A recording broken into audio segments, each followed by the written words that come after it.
वृश्चिक राशि वालों, नमस्कार दोस्तों। आप सभी को बहुत बहुत स्वागत है। 440 वोल्ट का झटका लगेगा। भगवान श्री राम खुशखबरी लेकर आया है। दोस्तों, समय है सारे दरवाजा बंद करके देखने का।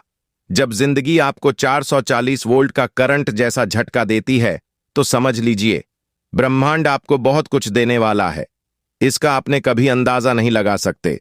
दोस्तों कि आपके जीवन में अगले 24 घंटे के अंदर बहुत बड़ी बड़ी लाभ होगा। ब्रह्मांड डराने के लिए नहीं, बल्कि आपकी किस्मत की नींद तोड़ने के लिए करंट जैसा झटका देने आया है। क्योंकि जब भाग्य करवट लेता है तो पहले हलचल मचती है, दिल धड़कता है, दिमाग घबराता है और परिस्थितियों अचानक बदलती हुई दिखाई देती है। लेकिन यही वह पल होता है जब खुशखबरी दरवाजे पर खड़ी होती है। कई बार सफलता शांति से नहीं आती है, तूफान की तरह आती है, ताकि आपके भीतर की कमजोरी झलकर खत्म हो जाए और आत्मविश्वास नया जन्म ले सके। अगर पिछले कुछ दिनों से आपको बेचैनी महसूस हो रही है, काम में अचानक बदलाव दिख रहा है, लोगों का व्यवहार बदल रहा है या कोई अनजान संकेत नहीं है, यह आने वाली बड़ी खुशखबरी का पूर्व संकेत है। जैसे बादल गरजते के बाद बारिश निश्चित होती है, वैसे ही संघर्ष के बाद सुख निश्चित होता है। यह 440 वोल्ट का झटका आपकी किस्मत का स्विच ऑन करने आया है, जो बंद पड़ी राहों को खोल देगा।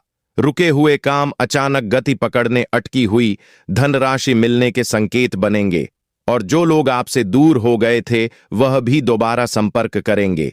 क्योंकि समय का चक्र अब आपके पक्ष में घूमने वाला है। यह समय डरने का नहीं, बल्कि संभाल कर खड़े होने का है। क्योंकि जब ऊर्जा तेज होती है तो परिणाम भी बड़े होते हैं। आपके जीवन में जो भारीपन था वह हल्का होने लगेगा और मन में नई उम्मीद का प्रकाश जलेगा। बस अपने इरादे मजबूत रखिए, नकारात्मक सोच से दूरी बनाए और हर सुबह यह विश्वास कीजिए कि जो झटका लगा है वह निवास नहीं, निर्माण का संकेत है। बहुत जल्द आपको ऐसी खबर मिलेंगे जो दिल को सुकून देगी, चेहरे पर मुस्कान लाएगी और आपके विश्वास को भी मजबूत करेगी। इसलिए तैयार रहिए, क्योंकि किस्मत का बटन दब चुका है और अब खुशखबरी की रोशनी आपके जीवन को चमकाने वाला है। दोस्तों, हनुमान खुशखबरी का संकेत है। बहुत ध्यान से सुनिएगा। हो सके तो अकेले वीडियो को देखना।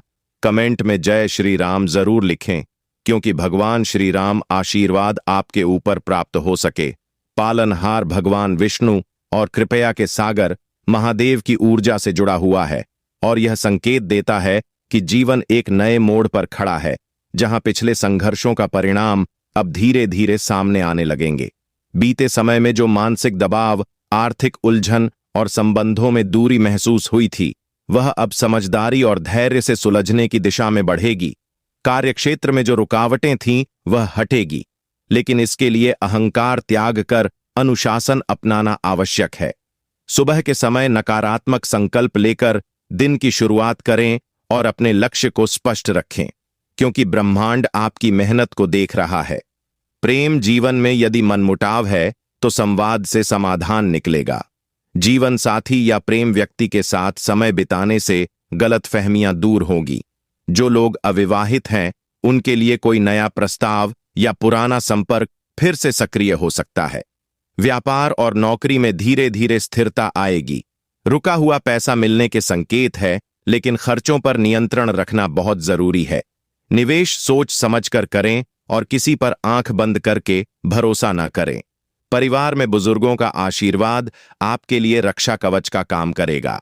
स्वास्थ्य के मामले में थकान और तनाव से बचने के लिए नियमित दिनचर्या अपने सुबह सूर्य को जल अर्पित करें और शाम को दीप जलाकर ईश्वर का स्मरण करें।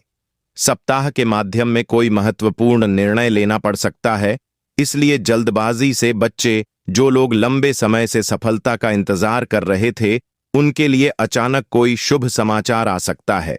बाकी प्रतिष्ठा सम्मान में बढ़ेगी और विरोधी स्वयं शांत हो जाएगी। लेकिन याद रखें, सफलता के साथ विनम्रता बनाए रखना ही असली जीत है। अध्यमित रूप से यह समय साधना और मंत्र जाप के लिए उत्तम है। शनिवार शाम, रविवार सुबह सरसों के तेल का दीप जलाना और जरूरतमंद को दान देना शुभ रहेगा। घर में सकारात्मक ऊर्जा के लिए साफ सफाई और सुगंधित वातावरण रखे आने वाले दिनों में यात्रा के योग भी बन सकते हैं, जो लाभकारी के सिद्ध होंगे।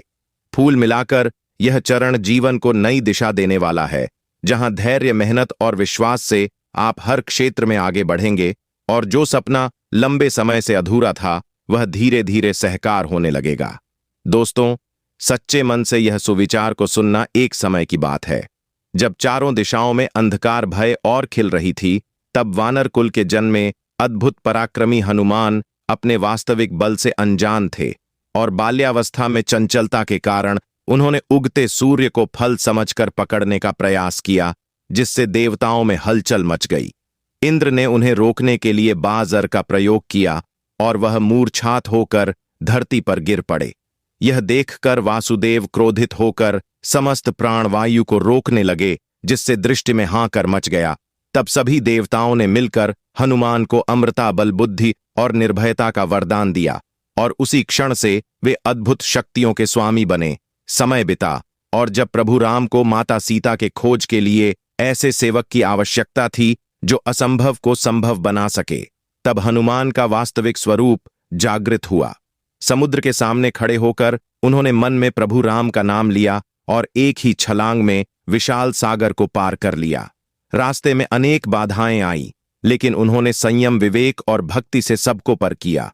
लंका पहुंचकर उन्होंने अशोक वाटिका में माता सीता को प्रभु राम का संदेश दिया और उन्होंने धैर्य बंधाया।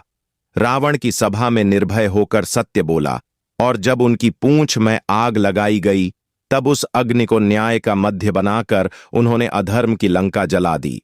शुद्ध के समय लक्ष्मण मूर्छात हुई तो संजीवनी बूटी लाने के लिए वह पूरे पर्वत को ही उठा ले, क्योंकि उनके लिए सेवा में देरी सबसे बड़ा पाप था।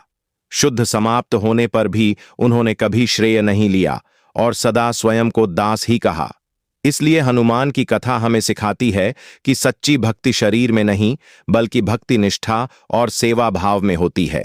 जो व्यक्ति संकट में भी प्रभु का स्मरण करता है, उनके लिए असंभव जैसा कुछ नहीं रहता, और जो अंधकार छोड़कर कर्तव्य निभाता है, वही जीवन में विजय प्राप्त करते हैं। कमेंट में जय श्री राम जरूर लिखें। चैनल पर पहली बार आए हो तो चैनल को सब्सक्राइब करें। प्यारे हाथों से वीडियो को लाइक करें। धन्यवाद।